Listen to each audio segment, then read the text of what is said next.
But the king coldly refused, explaining that new heroes could only be summoned once all the current ones were dead. Naofumi's only option was to defeat the waves. With everyone turning against him and disgusted by him, Naofumi swore he would defeat the waves on his own. He threw off the guards holding him down, vowing never to ask for their help again. Before leaving the castle, Naofumi angrily threw all his remaining money at Mine's feet. When Moroyasu tried to stop him, Naofumi dismissed him, saying he was too weak to waste his time on. As he stormed out, a mysterious spy watched from the shadows. With all his money, respect, and trust gone, Naofumi wandered the streets, noticing that people avoided him. Even the blacksmith, furious over the rumors about him, was about to knock him out. However, seeing the determination in Naofumi's eyes, he held back and offered him a simple robe, telling him to pay when he could. Alone in the fields, Naofumi vented his frustration on slimes, smashing them one by one until he had a pile of slime skins and finally reached level 2.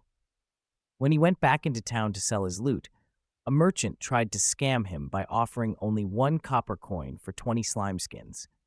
Naofumi knew the merchant sold them at a much higher price to other adventurers, so he grabbed the merchant by the collar and threatened him, forcing him to pay fair market value.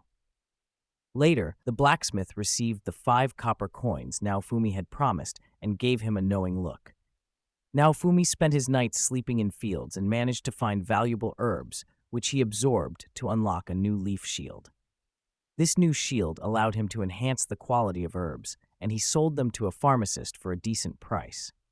With his earnings, he could only afford the cheapest food. One night, as he walked down a dark alley, 3 thugs ambushed him, demanding his money. Naofumi retaliated by shoving a slime onto one thug while blocking another's knife with his shield, causing them all to flee. Despite the minor victory, Naofumi felt powerless, realizing he couldn't get much stronger without being able to kill monsters.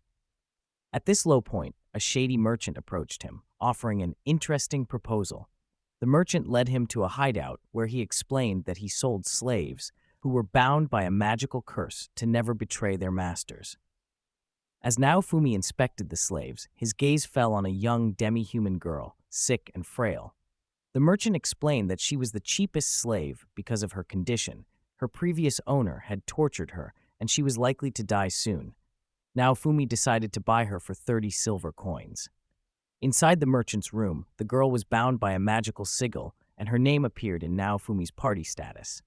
As they left, Naofumi asked her name, snapping at her to speak despite her coughing. She told him her name was Raftalia.